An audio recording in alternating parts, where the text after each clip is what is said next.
El Señor esté con ustedes. Lectura del Santo Evangelio según San Marcos.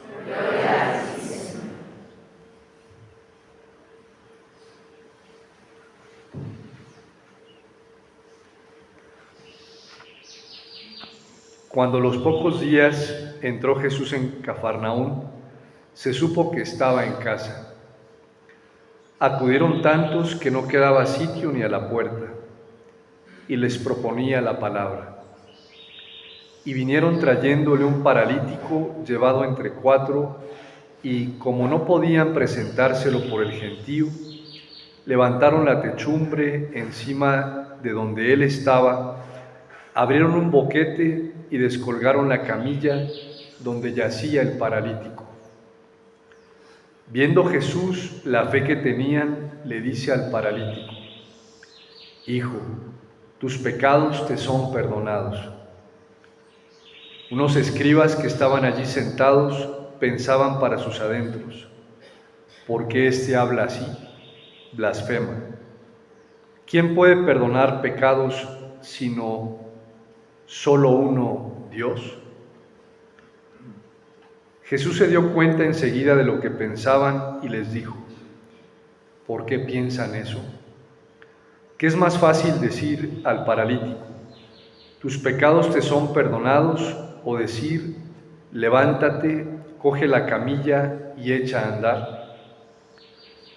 Pues para que vean que el Hijo del Hombre tiene autoridad en la tierra para perdonar pecados, dice al paralítico: te digo, levántate, coge tu camilla y vete a tu casa.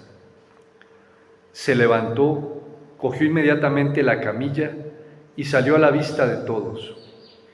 Se quedaron atónitos y daban gloria a Dios, diciendo: nunca hemos visto cosa igual. Palabra del Señor. Gloria a ti, Señor Jesús.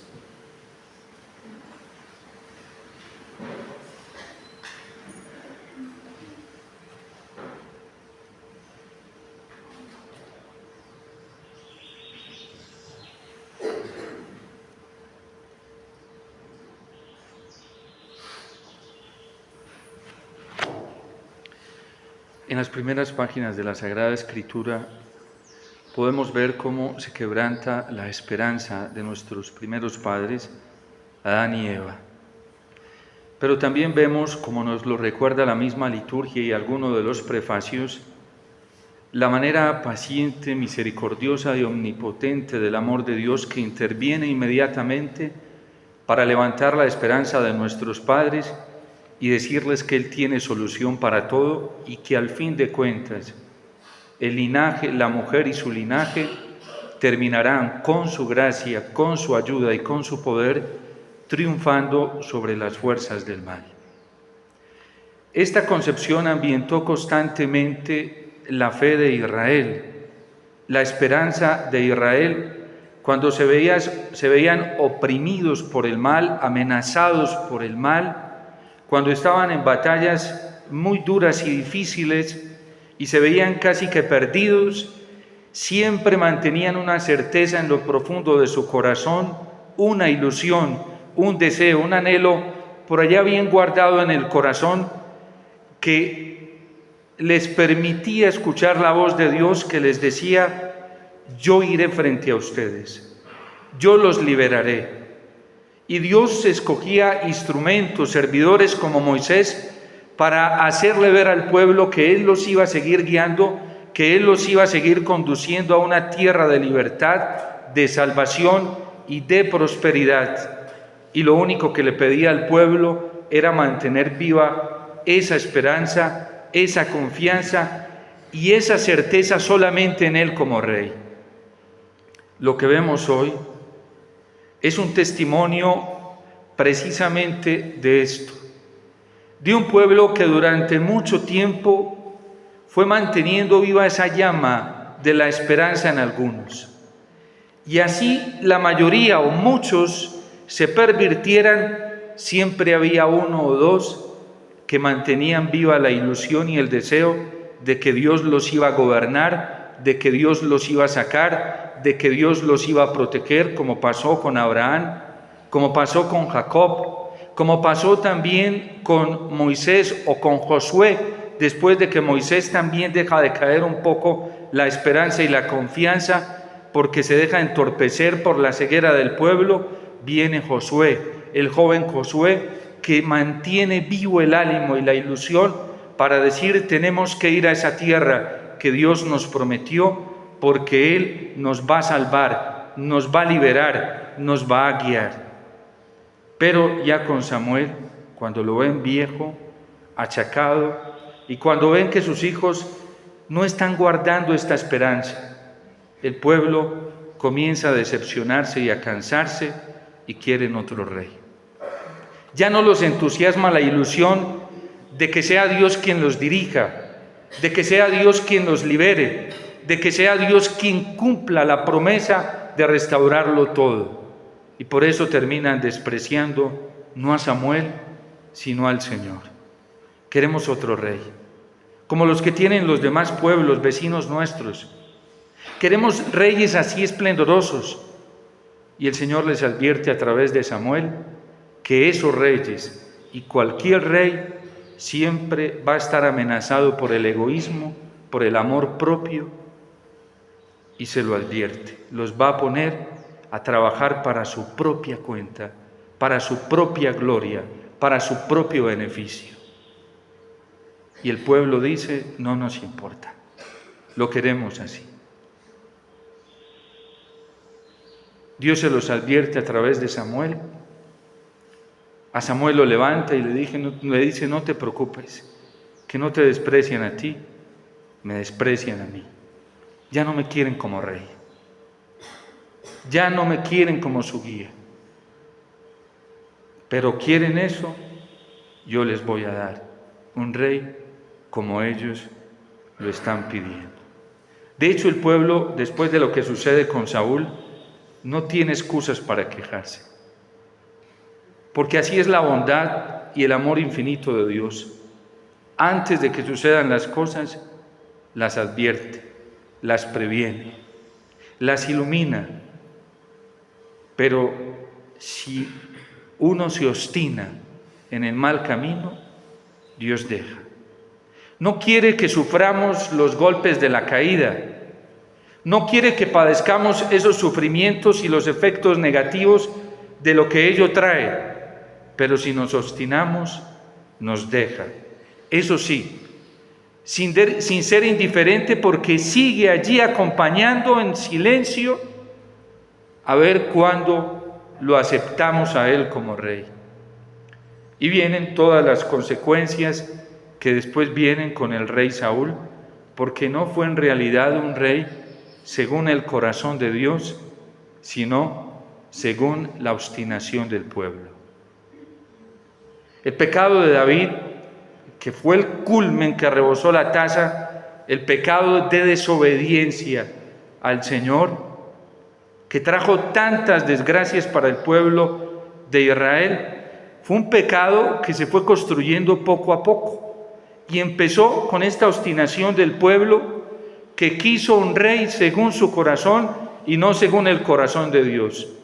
Y poco a poco Saúl, de manera sutil, sin darse cuenta, se dejó arrastrar por su propio egoísmo hasta que culminó en la rebeldía a Dios. Y por eso Dios lo desprecia. Y al mismo Samuel le dice: yo ya tengo un rey escogido según mi corazón. De hecho, ahí viene la historia de David. Y fue un tiempo glorioso para Israel, porque fue un instrumento para el Señor. A pesar de que cayó, de que falló, David también tiene la osadía y el acto heroico más grande de una persona, que es reconocer su propia debilidad, su falla, su pecado, reconocerlo ante Dios, para que se mantenga viva la promesa de la monarquía, del poderío de Dios. Y es en David precisamente, en la promesa hecha a él, que llega un descendiente hoy como Cristo, que incluso llega con la potestad no solamente de curar enfermedades, sino que demuestra algo más grande que nunca se había visto, que nunca se llegará a conocer. Cristo es capaz de hacer lo que ningún poder en esta tierra ha podido hacer a lo largo de la civilización humana. Destruir el pecado, perdonar el pecado, cambiar el pecado por amor, transformarlo por pureza, transformarlo por la gloria de la esperanza y la gloria del amor. Y por eso, para que les quede bien claro después de lo que sucede con este paralítico, a ti te digo, no solamente te voy a sanar físicamente, sino que tus pecados quedan perdonados. Y esa es la osadía de este rey prometido por Dios, porque en David Dios ya fue elaborando poco a poco un camino para traernos este rey, traernos a Cristo. Los grandes enemigos nuestros en realidad no están fuera. Los combates que nosotros tenemos todos los días y las luchas no las hacemos con enemigos de afuera. Muchos están por allá quietecitos y hasta lejos. Las batallas nuestras son más tremendas. Son con unos enemigos que ni la ciencia, ni la técnica, ni ningún poder político, ni nuestras fuerzas pueden vencerlos. Y son nuestros desórdenes, fruto del pecado. Pero hay alguien que ya mostró que tiene el control absoluto sobre ellos, y es Cristo. Al asumir nuestra misma condición humana, afectada, dañada, entorpecida, y de hecho Él mismo en su persona experimentó la rebeldía y la furia de estos enemigos que nos acompañan a nosotros, pero los venció. La victoria más grande de Cristo sobre estos enemigos se da en Getsemaní. San Máximo el Confesor, y allí se sustenta la tradición de la Iglesia, muestra cómo allí en Getsemaní, cuando Cristo sudó gotas de sangre, se levantó la rebeldía humana, que muchos de nosotros la experimentamos. Todos la experimentamos. Cuando se resiste con tanta fuerza, no con la misma fuerza que la experimentó Cristo, porque nosotros todavía no hemos llegado a sudar gotas de sangre en esa lucha contra esa resistencia. Cristo sí, pero la venció allí en Getsemaní, salió victorioso, y por eso Él tiene la autoridad para perdonar pecados. Por eso Él tiene la potestad para vencer el pecado. Por eso tiene la potestad para controlar estos enemigos. Y esa precisamente es la esperanza con la que van estos hombres llevando a este enfermo. ¿Ustedes creen que van a hacer todo eso, de pasar todas estas complicaciones, imposibilidades, la multitud egoísta que no les abre campo para meterlos, el escepticismo de los escribas que está allí, el mal ambiente que forman en torno a Jesús? Es que tienen una esperanza muy grande que se las ha dado Dios mismo y no la quieren perder, porque saben que allí no solamente está la curación física, sino que hay algo más grande, y por eso son capaces de quitar el techo y meterlo allí, porque la esperanza que da el Espíritu Santo y que trabaja en el interior de manera profunda en el corazón, los llevó a esta osadía. Y por eso obtienen lo que están buscando. Cuando nosotros venimos delante del Señor, nosotros tenemos la posibilidad de obtener lo que estamos buscando.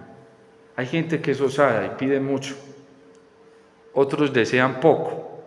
Y por eso dice San Agustín que la oración está movida siempre por un deseo. En algunos es un deseo grande, en otros más pequeño. Por ejemplo, escuchábamos a la hermana Blanca decir estos días que ella quiere ser santa, ¿sí? Y tiene el anhelo de ser santa. Y seguramente hacia eso orientará su oración. Y si permanece sostenida y persevera, a pesar de todo lo que se encuentre hasta el final, pues seguramente lo va a lograr, ¿sí? No por su gracia, sino con la gracia del Señor. Cada uno de nosotros debe pensar qué es lo que desea, porque en Dios podemos desear lo más grande. San Ignacio de Loyola, por ejemplo, decía que no quería ser un santo popular como los demás, que si todos se habían santificado haciendo cosas por el Señor, él quería encontrar lo que más lo glorificara. Y como lo que más glorifica a Dios es lo que más santidad da, entonces por eso él se enfocó en la voluntad de Dios. Dijo, ya sé, ya encontré qué es lo que más gloria le da a Dios, hacer su voluntad. Entonces me voy a dedicar a buscar la voluntad de Dios y a pedir la gracia para ejecutarla, porque yo quiero ser en el corazón de Cristo la ejecución de la voluntad del Padre. Y de ahí su máxima, ad maiorem Dei gloria, todo para la mayor gloria de Dios. Por eso es nuestro patrono. Y todo concatena muy fácilmente. Nosotros lo tenemos por carisma. No crean que el cielo nos dio esto, o estas cosas vinieron así por azar, fortuitamente. No, esto fue pensado por el cielo. Y por eso necesitábamos un patrón como San Ignacio, para poder buscar la voluntad de Dios, para poder hallarla y para poder darle gloria a Dios, como lo trae nuestro carisma, haciendo su voluntad. Estos hombres se dejan llevar por un deseo muy grande que les ha puesto el Espíritu Santo y obtienen. Pues para que vean que el Hijo del Hombre tiene poder en la tierra para perdonar pecados, a ti te digo, levántate, toma tu camilla y vete a tu casa. Y dirá el Salmo una cosa bellísima: quien cree, quien vive la vida así, quien se mueve así, dichoso el pueblo que sabe esto. Caminará, oh Señor, a la luz de tu rostro. Tu nombre será su gozo cada día. Tu justicia será su orgullo. Porque tú eres su honor y su fuerza, y con tu favor realzas nuestro poder. Porque el Señor es nuestro escudo y el Santo de Israel, nuestro Rey. El pueblo en el tiempo de Samuel fracasó porque despreció al Señor como omnipotente. Estos hombres triunfaron y salieron victoriosos porque lo tuvieron por Rey, por omnipotente, y todo lo que necesitaban lo buscaron en Él. Que el Espíritu Santo coloque un deseo grande en nuestro corazón de alcanzar lo más grande que nosotros podamos conocer en el corazón de Cristo, porque ese fue el regalo que nos trajo Cristo. Nosotros fuimos hechos hijos en el Hijo, fuimos hechos herederos en Él, de todo lo que Él es el heredero, y tenemos la posibilidad todos de poseer lo que Cristo ha poseído del Padre, ha recibido del Padre en Cristo Jesús, en la promesa de su palabra y en el regalo tan extraordinario de la Eucaristía. Todos los días lo tenemos ante nosotros y el Padre está a la expectativa, con su corazón ensanchado para derramar gracias altísimas para todo el que se una a Cristo, se ofrezca con Cristo en el altar de la Eucaristía, entregue su miseria y sus pecados y crea firmemente que Él puede transformarlo y irse después al final de la Eucaristía, como siempre nos despacha la Iglesia, con la oración poscomunión, con la alegría de haber recibido todo lo que vinimos a buscar. Porque aquí está el tesoro escondido, la perla preciosa. Nuestro hermano Gustavo, que mañana recibirá ese regalo tan grande del ministerio sacerdotal, se va a dar cuenta cuando tenga Cristo en sus manos y lo levante y se dé cuenta lo que tiene frente a Él. Porque ahí tenemos la posibilidad. El Padre, derrochado en amor, está listo para darnos a todos todo lo que necesitamos, a todos. No crean que los sacerdotes que venimos aquí a presidir somos los únicos privilegiados, todos. De hecho, el sacerdocio ministerial es un signo elocuente de la gloria del sacerdocio común que tiene todo el pueblo de Dios. Porque lo que recibimos nosotros como ministros en orden a la promesa del bautismo, lo pueden recibir ustedes en orden a la promesa del Señor hecha en el bautismo por el sacerdocio común que recibieron por el bautismo. Por eso, pidámosle al Señor que ensanche nuestro deseo, que lo estimule, como estimuló el de estos hombres, para que obtengamos regalos, gracias muy grandes que Él quiere darnos a través de los sacramentos y de manera especial en el sacramento de la Eucaristía. También Él lo contemplará cuando vea a Cristo perdonando los pecados. Eso sí que asombra. Es impresionante, porque esto que escuchamos hoy se repite cada vez que se celebra el sacramento de la reconciliación y de la penitencia, o cuando nosotros los sacerdotes vamos a ungir a un enfermo. Con la autoridad de Cristo se le dice a la enfermedad que no tiene control, pero también al mismo pecado. Y eso solo lo puede hacer nuestro Rey, nuestro Señor, a quien nosotros estamos siguiendo y a quien nosotros estamos buscando.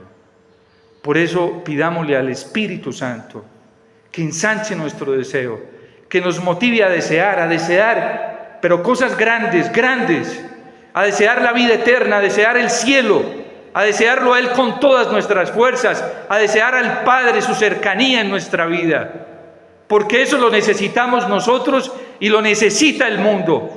Y Dios quiere mostrarle esa gloria al mundo y lo necesita toda la iglesia. Y por eso nosotros no nos podemos dejar desmotivar ni siquiera por nuestra miseria, ni siquiera porque tampoco le quedó grande al Señor. Por eso San Pablo, el Señor se lo dice: te basta mi gracia. Esa es suficiente. Que hoy la Virgen y San José, que lo vivieron de una manera osadísima, nos ayuden y despierten en nosotros este deseo de Dios, de su amor, de su reinado y de su omnipotencia en cada uno de nuestros corazones. Dios te salve María, llena eres de gracia.